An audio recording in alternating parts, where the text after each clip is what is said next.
Fernando, buenas tardes y gracias. Nada, muchas gracias a ti y a vosotros. Buenas tardes. Por venir y por atendernos, que siempre es un placer. ¿Ves al Valencia en riesgo de descenso? Lo veo en una situación complicada. En riesgo de descenso no debería. Me explico, porque es verdad que cuando no hay inversión el nivel de la plantilla baja, y en el Valencia hace ya varios años que no hay inversión, pero veo plantillas peores que las del Valencia, y a nivel comparativo creo que al final de una liga de 38 partidos, aunque la situación ahora sea muy delicada, debería dejar a varios equipos por debajo en la clasificación. Muy diferente a la temporada pasada, que ya se alejó rápidamente de esos puestos y, bueno, pues estuvo disputando una liga tranquila, que incluso al final con una determinada victoria se hubiese metido en puestos europeos, algo que me parecía absolutamente ilógico de lo extraordinario que era, pero se salvó sin problemas. Creo que la plantilla este año, siendo una plantilla de nivel relativamente bajo, es más a gusto del entrenador, está hecha más a gusto del entrenador. Han salido algunos jugadores con los que él no contaba y han venido otros que él ha querido, y vuelvo a insistir, independientemente de que el calendario ha sido muy duro y seguramente no lo han sabido manejar de la forma suficientemente buena como para sacar más puntos, creo que llegará un calendario más suave, y creo que llegarán partidos en los que el Valencia, pues bueno, tendrá que ganar, tendrá que sumar puntos, ir sumando puntos que al final le puedan dar una clasificación. Pues bueno, nadie le pide quedar en el puesto 8 o 9, pero para quedar en el 12 o el 13 yo creo que no debería tener ningún problema para poder alcanzarlo. Por desgracia, esa es la exigencia que ahora mismo podemos demandar al equipo. Te he escuchado ahora decir que la plantilla es más del gusto de Baraja. Estoy de acuerdo. Sí. Pero hemos escuchado, por ejemplo, a Miguel Corona, por el que ahora te preguntaré, estas últimas semanas decir que la plantilla es mejor que la temporada pasada. ¿Te parece mejor? Bueno, vamos a ver.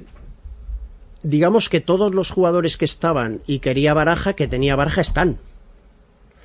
Tendríamos que comparar pues Rafa Mir con Yaremchuk. Tendríamos que comparar a Malá con, pues no sé ahora, Luis Rioja, que ha venido, alguno más. No teníamos un jugador de banda, ha venido Luis Rioja, Dani Gómez, por Yaremchuk quizá puedes hacer la comparativa. Pues no es mucho mejor, Yo he dicho que está hecha más a gusto del entrenador. Es así. Y además que cuando el entrenador ya lleva más de un año de experiencia, pues creo que los jugadores están acostumbrados a realizar un tipo de fútbol determinado.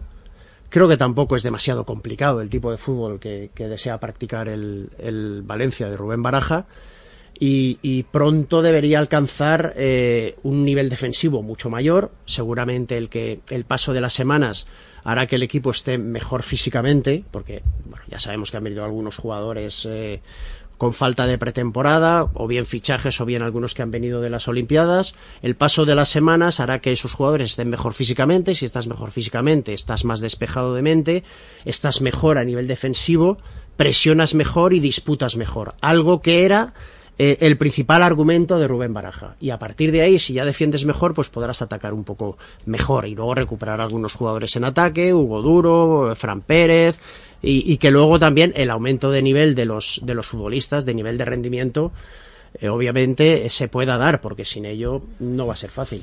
Anoche, Fernando, en el larguero hacemos el Sanedrín de exfutbolistas. Los lunes, Kiko, Rafael Corta, Raúl Ruiz, Álvaro Benito, y yo entraba en la parte final con los problemas del Valencia. Y yo hacía una reflexión que es, el club defiende que la plantilla es la misma, pero para mí ese es el problema. Que la plantilla es la misma, y había una preocupación latente en el club la temporada pasada, pero no han hecho nada, que es, ojo con los jugadores jóvenes, que la irrupción es una cosa y la exigencia, una vez han llegado, es otra. ¿Eso te preocupa a ti? Bueno, no me preocupa eso, me preocupa un poco la primera parte de tu exposición. La plantilla está hecha más a gusto del entrenador, pero lo he dicho en mi primera contestación, es que la inversión es prácticamente cero. Y al final estamos depositando la responsabilidad de los fichajes en el deseo principalmente del entrenador. Un entrenador que dudo conozca un poco más allá o mucho más allá del mercado nacional. Con lo cual hemos visto Dani Gómez, Rafa Mir, Luis Rioja, hay poca variedad, hay poco riesgo, hay poco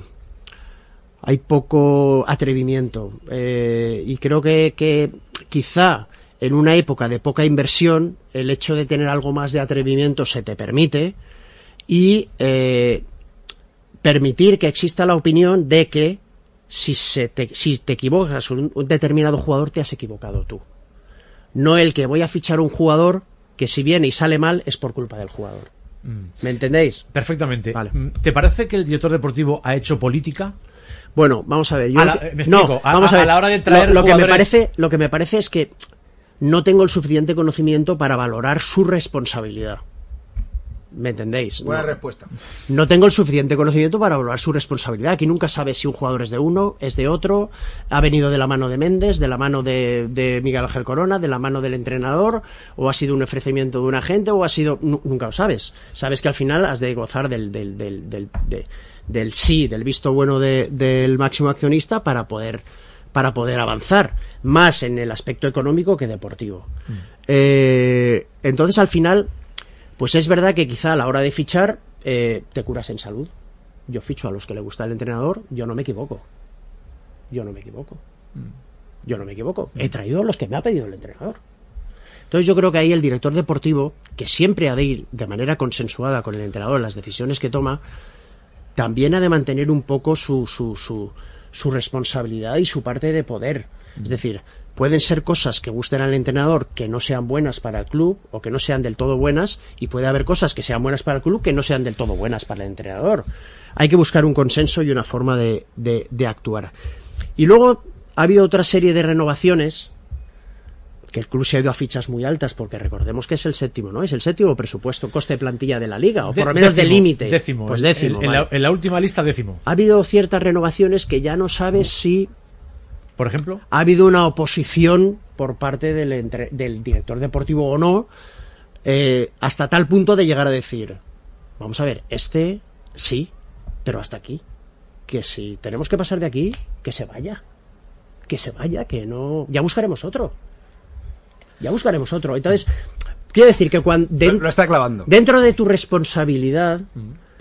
Puedes imponer tu poder, cosa que ahora no es fácil, y además no debes hacer porque existe una jerarquía y gente que decide por encima de ti, pero puedes aconsejar y a lo mejor decir, oye, yo creo que pues a lo mejor caso Villamón o caso Jesús o caso, no sé, decir, creo que tienen un recorrido que no merece a lo mejor este salario, y si se van no pasa nada, que no es antipopular. Seamos capaces de sustituirlos con otros que creamos que por su valor económico pueden rendir de manera adecuada en el club. Es decir, ¿crees que por el equipo? ¿Crees que por miedo a que Singapur no autorizara nuevas inversiones se renueva jugadores por el más vale? Bueno, eso ya no lo sé, yo no lo sé. Es verdad que cuando se han hecho esas renovaciones esos jugadores estaban relativamente bien, es decir, Guillamón fue al Mundial. Y Jesús tenía protagonismo, jugador joven que a lo mejor pues puede salir de aquí y explotar en otro equipo. Pero es que esos riesgos tienes que correrlos. O sea, ¿cuántos jugadores de tu cantera desaparecen de tu cantera, de tu academia y triunfan en otros equipos? Muchos, sí. Porque tú tienes muy buenos futbolistas en tu cantera. Pero todos no pueden ir al primer equipo. Seguro que todas las canteras tienen futbolistas que van a otros equipos y triunfan.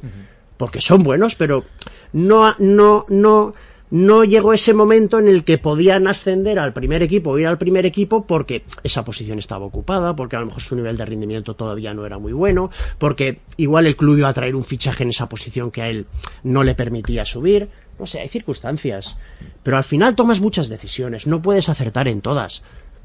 La buena dirección deportiva, la buena secretaría técnica es la que acierta un porcentaje elevado de ellas. Pero vuelvo a repetir, es que tampoco sabemos el grado de responsabilidad, pero sí que hay cosas en las que, bueno, se puede opinar, incluso a lo mejor influir en la decisión final. Te he escuchado en Apunt hace unos días que de este momento difícil se sale con personalidad. Es una palabra que repites mucho. Sí. La personalidad, pero sé que es mi libro, pero hoy que vienes lo tengo que sacar mi libro. Yo cojo la plantilla, yo sé que la personalidad no se compra en Mercadona ni en Consum. pero para mí la personalidad muchas veces va ligada de la experiencia y va ligada de la inversión.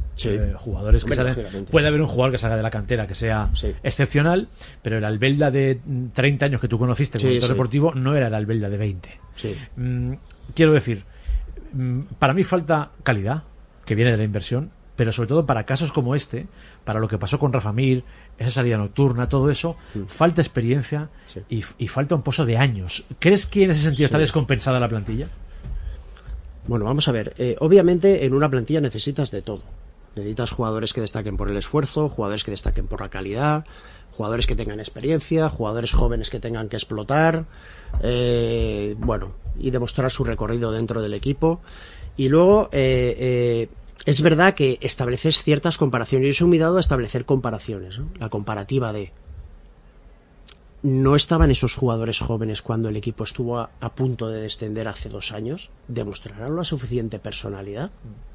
Y el equipo salió, finalmente. Muy, muy justito, pero salió. Jugadores como Diego López o Javi Guerra definitivamente se asentaron en el primer equipo. Entonces... demostraron tener esa personalidad y una situación muy complicada, a punto de descender el equipo. Recordemos que se ganó al Madrid porque el Madrid no se jugaba nada y quizás sin esos 3 puntos, o los del Valladolid o los de Vigo, el equipo hubiese descendido. O el punto del Español. Por eso, o sea, que se sacó. Y ellos jugaron además con personalidad y demostraron tener capacidad de asentarse a muy corto plazo en el primer equipo como así han hecho. La temporada pasada ya fue un año de experiencia para todos ellos. Bueno, 40 y pico puntos, pero novenos en la tabla, casi por Europa. Yo creo que eso te debe dar una confianza necesaria como para decir, bueno, vamos a continuar. Y el equipo se tiene que autoexigir. Sé que hay mucha tensión alrededor, que hay una animadversión extrema contra la gestión de Meriton. Sé que el tema Rafa Mir ha influido, el calendario ha sido terrorífico, o va a influir, el calendario ha sido terrorífico. Pero vuelvo a repetir, son 38 jornadas. Se tiene que suavizar el calendario y el equipo ha de tener la suficiente personalidad y carácter para decir, no, nosotros somos así y nos da lo suficiente como para salvarnos. Pero tenemos que llegar a ese nivel para salvarnos. Que nadie les pide el 10º puesto, el 9º puesto. Yo no se lo pido. Pero creo que tienen suficiente nivel como para alcanzar esa posición y salvarse sin problemas. Es verdad que ahora, pues hombre, el calendario les ha metido en una situación de difícil solución, o por lo menos no a corto plazo, más a medio plazo. ¿No le ves saliendo pronto al Valencia de ahí? Tendría que sacar mínimo 4 de los próximos 6 puntos en casa y luego seguir jugando, porque luego vas a San Sebastián, pero luego ya el calendario se suaviza. O sea, de momento de estos 2 primeros partidos, 4 puntos mínimo. 4 mínimo. Y saldría, yo creo que, bueno, no se alejaría mucho, pero saldría del último puesto. Pero ya digo, es que una cosa son los argumentos futbolísticos, que aparte de mejorar en defensa, que es lo que más nos dio, y que pues Baraja sea capaz de obtener más rendimiento de esos futbolistas que están por debajo de su nivel y que a nivel colectivo el equipo lo haga mejor. Es verdad que el jugador se tiene que autoexigir y decir, soy jugador del Valencia, cobro tanto y tengo que responder como lo que cobro y por el club en el que juego. Que no hay más excusas, no hay excusas de, es que, claro, como ahora ha venido el problema de Rafa Mir, es que porque... No. Fíjate en que eres profesional del fútbol jugando para el Valencia, cobrando un determinado dinero. Hay que rendir. Estoy de acuerdo, Fernando, en la autoexigencia. Creo que deben marcársela, pero también creo que si tú hicieras la plantilla, una plantilla que tenga como centrales a Mosquera, a Yarek, a Tárrega, solo ese perfil. Mediocentros, Pepelu, Javi Guerra, Guillamón, solo ese perfil de chavales con tan poco recorrido. Pepelu un poco más. Yo creo que eso falta. En posiciones clave, en el central y en el mediocentro. Para mí han corrido un riesgo muy grande ahí, pero ya hace años. Sí. Bueno, sí, fíjate además que yo era de la opinión de que el Valencia necesitaba un central titular, incluso estando Paulista y Diacabí. O sea, imagínate ahora. Bueno, es algo que quizá debería haber hecho el equipo, pero es que, claro, necesitaba de tantas posiciones que se han decidido pues por la parte de arriba y por las bandas, pero claro, también necesita un central, necesita otro lateral izquierdo, necesita muchas cosas, pero como cuando la inversión es tan pequeña o no existe, pues tienes que priorizar y ir a las posiciones que más deseas reforzar. A ver, es que justo le iba a preguntar por lo de los centrales. El Sí. riesgo que para mí supone, y te lo quiero preguntar como director deportivo, Sí. Que jugar al filo de la navaja con 3 niños. Sí. Que no son, ni creo que vayan a ser ninguno, ni Puyol ni Sergio Ramos en el futuro. Se habla mucho y muy bien de Mosquera, pero tiene sus limitaciones. Sí. Yarek le queda todavía. Sí. Tárrega destacó, pero en segunda división, y ahora el otro día vimos que le falta muchísimo también. Claro, es un riesgo porque Claro, que Tárrega lleva 3 partidos en Sí. primera, ¿no? Claro. Bueno, claro, por eso digo, es que yo no estoy culpando a Tárrega, no estoy culpando a Tárrega. Pero Carlos, y de cómo está confeccionada la plantilla lo tenemos todos claro.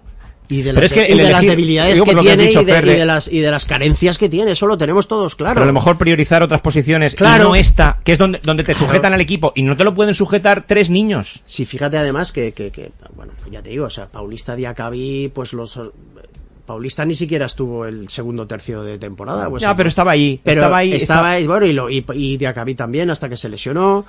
No, yo digo, necesitabas algo. Ha tenido a Gabriel Paulista, que igual no rendía tanto, pero era un tío de jerarquía. Sí, antes ha tenido a Ezequiel Garay, antes ha tenido a Otamendi, no me quiero remontar a la época de Ayala, Pellegrino, Jukic, pero siempre alguien con un poso, con un... Sí, lo hemos hablado que necesitábamos, que yo incluso estando Diacabí Paulista siempre comenté que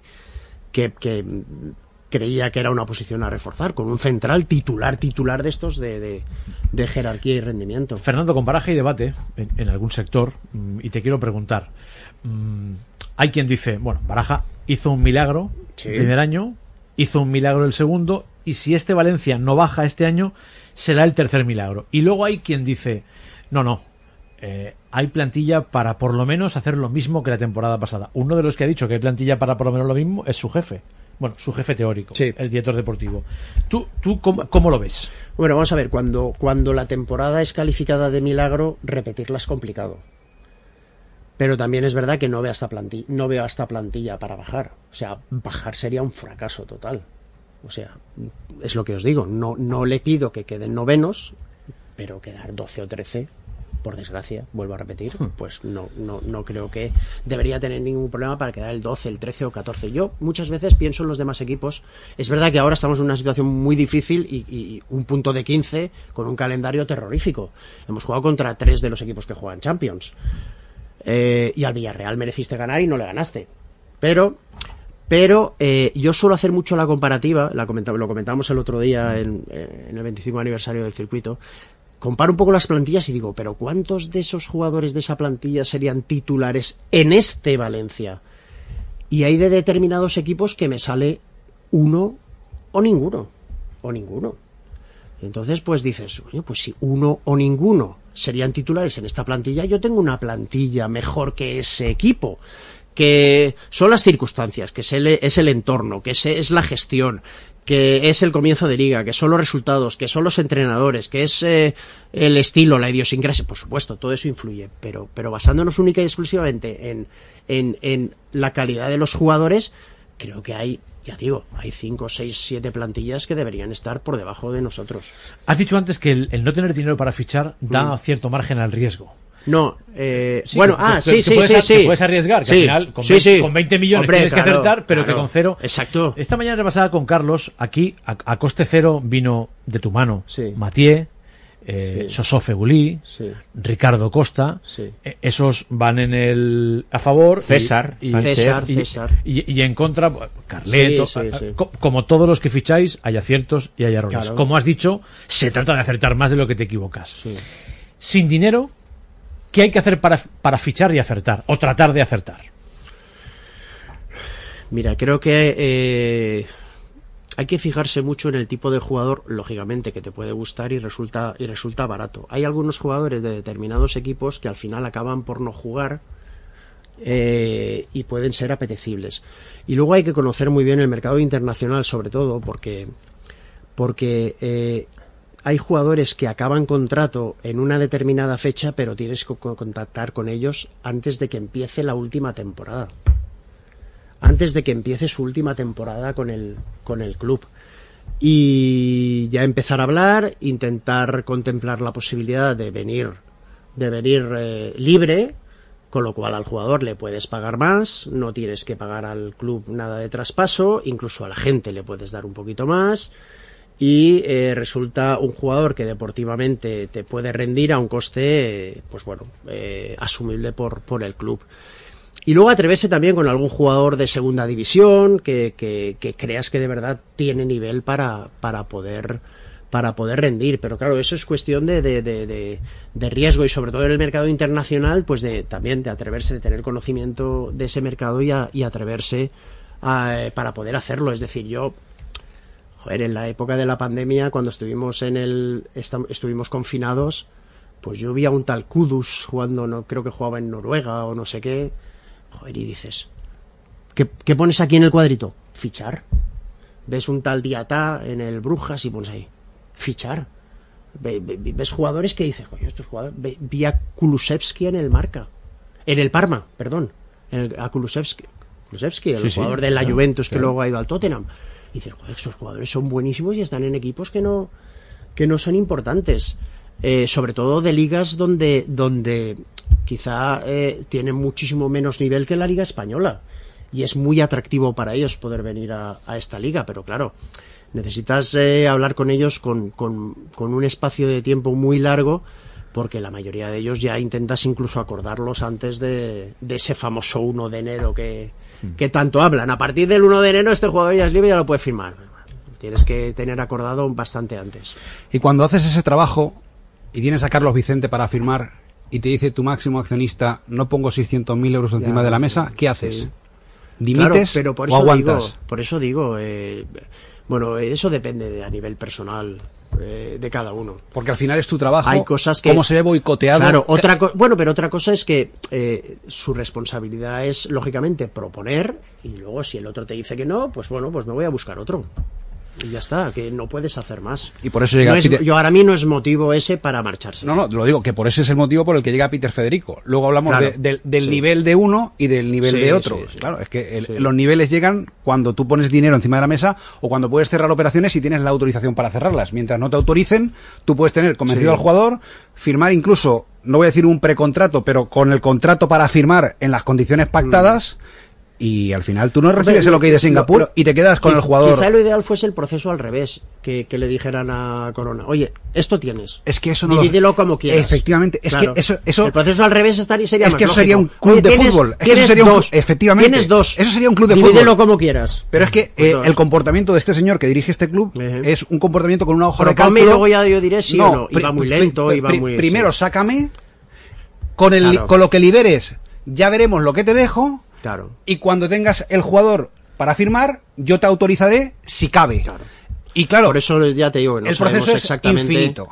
¿Cómo es el proceso? Exacto. Hay un corte de voz de Miguel Corona hace unos días que te quiero poner porque me interesa mucho tu opinión al respecto.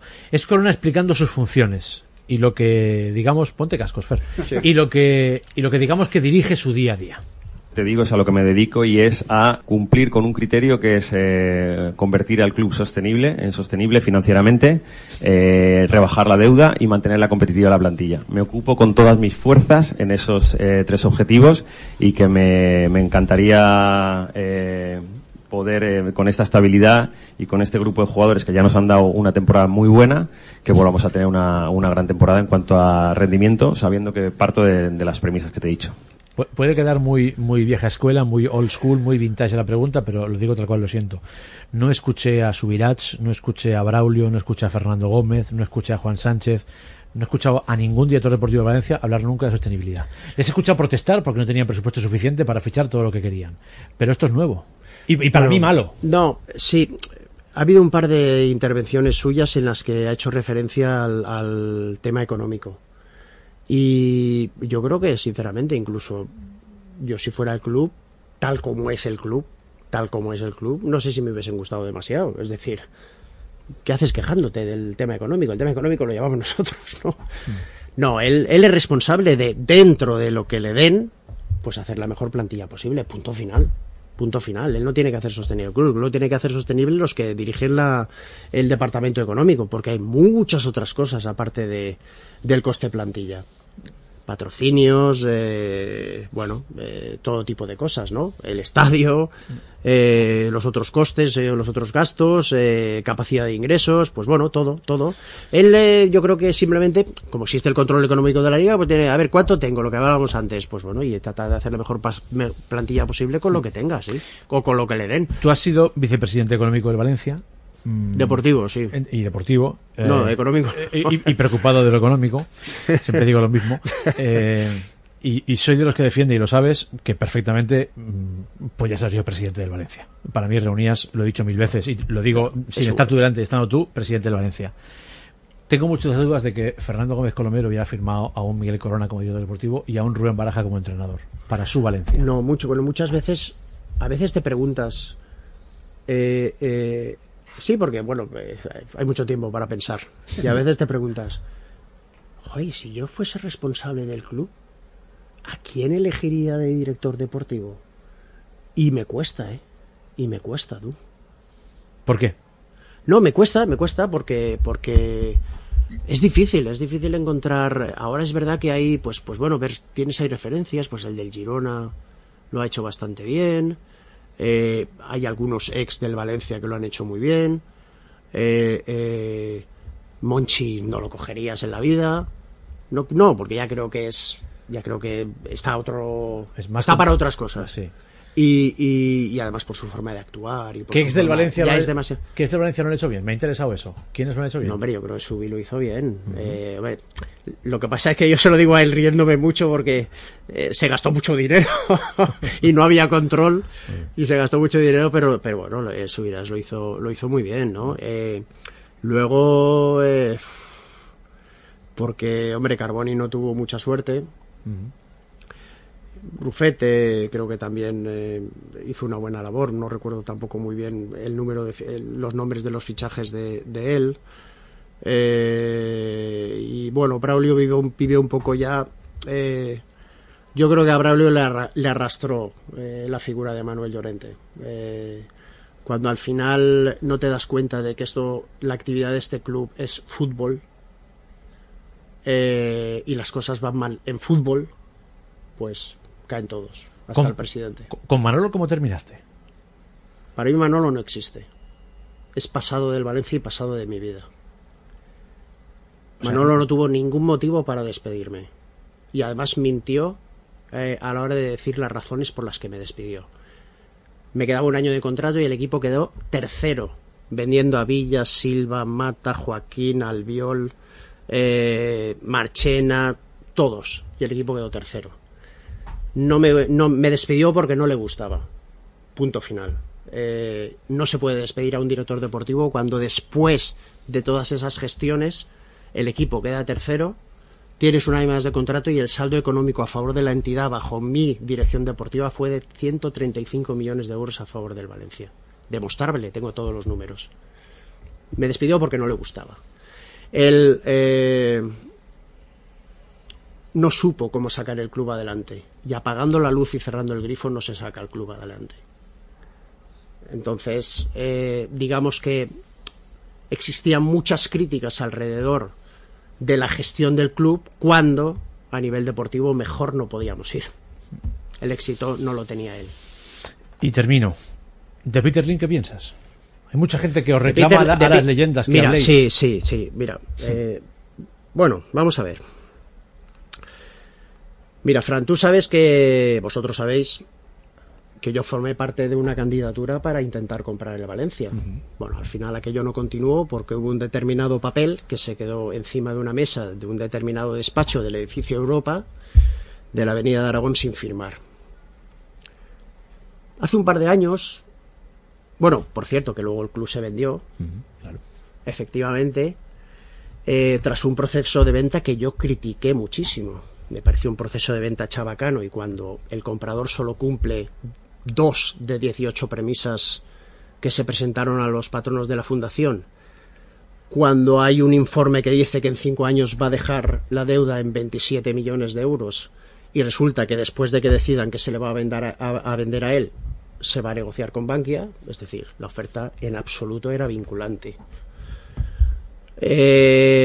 Por lo tanto, además yo fui muy crítico con ese con ese proceso de venta.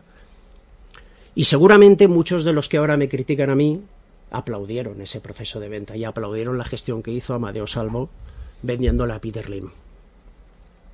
Hace un par de años, no sé valorar muy bien el tiempo porque pasa muy rápido, yo senté a un fondo de inversión extranjero que con una persona de muy alta influencia político-social en Valencia, ofreciéndole financiación para que encontrara personas que la aceptaran para comprar el club. No encontró a nadie. Yo hago este tipo de cosas.